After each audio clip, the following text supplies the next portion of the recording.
এই প্রশ্নটা বহু লোকের কাছ থেকেই পাই, ডাইরেক্টলি শুনি না কারোর কাছে, তবে ইনডাইরেক্টলি শোনা যায়। এবং আমারও একটা এটা মনের বড় দুর্বলতা।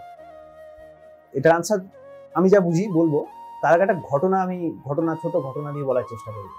একটা ঘটনা দিয়ে বলবো, সেটা হচ্ছে ছোটবেলা একবার তারা বাজে রেজাল্ট করেছিলাম, তখনও ঠাকুরের যাজন ইত্যাদি চলতো, যতটুকু পারতাম। মায়ের কাছে সকালবেলা খুব বকা খাই কোনো একটা ব্যাপারে।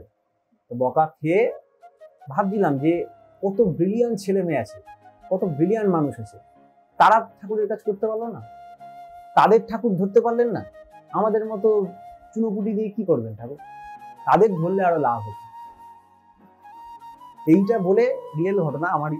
তো আমি তারপরে বাবার অফিস ঘরে গেছিলাম, চা খাচ্ছিলাম, চাটা এরকম রাখলাম, খবরের কাগজ খুলে রাখা ছিল, হাওয়ায় উড়ে পাতাগুলো চেঞ্জ হয়ে গেল, তখন চাপা দিয়ে কাপটা রাখলাম।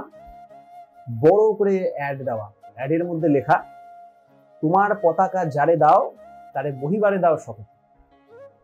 তখন ওই মুহূর্তে আমি এটা বুঝেছিলাম, তোমার পতাকা যাকে দিয়েছ, মানে যার মধ্যে তোমার চেতনা জেগেছে, এটাকে কর্তব্য বলে বোধ করেছে যারা, তাকে তুমি শক্তি দিয়েই পাঠিয়েছ।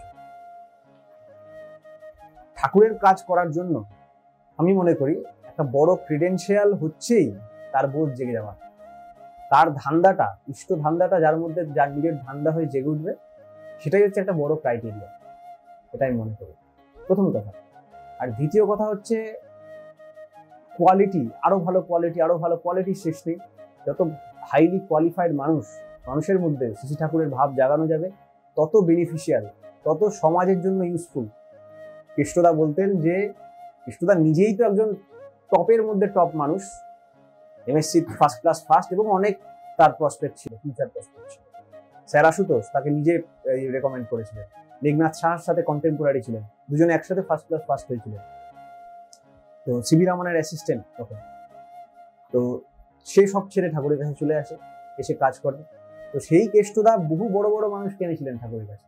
তিনি একদিন দুঃখ করে বলছেন শেষের দিকে যে, আমি একজন উচ্চদরের মানুষকেই আনতে পারলাম না ঠাকুরের কাছে, আমি যদি আরো বড় বড় মানুষকে শ্রী ঠাকুরের কাছে নিয়ে আসতাম, তাহলে কত কথাই না বলানো যেত ঠাকুরকে দিয়ে, কত সত্য উদ্ঘাটিত হতো, পৃথিবীর কত সুবিধা হতো।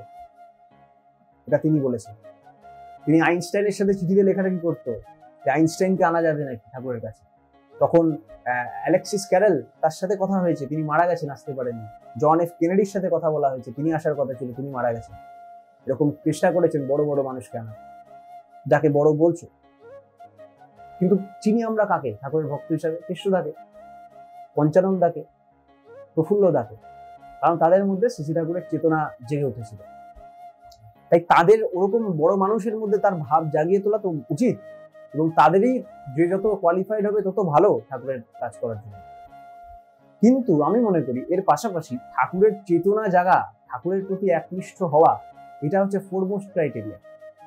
এটা যদি একটা কচ্ছপেরও হয়, এটা যদি একটা কুকুরেরও হয়, সেটা বেশি বেনিফিশিয়াল।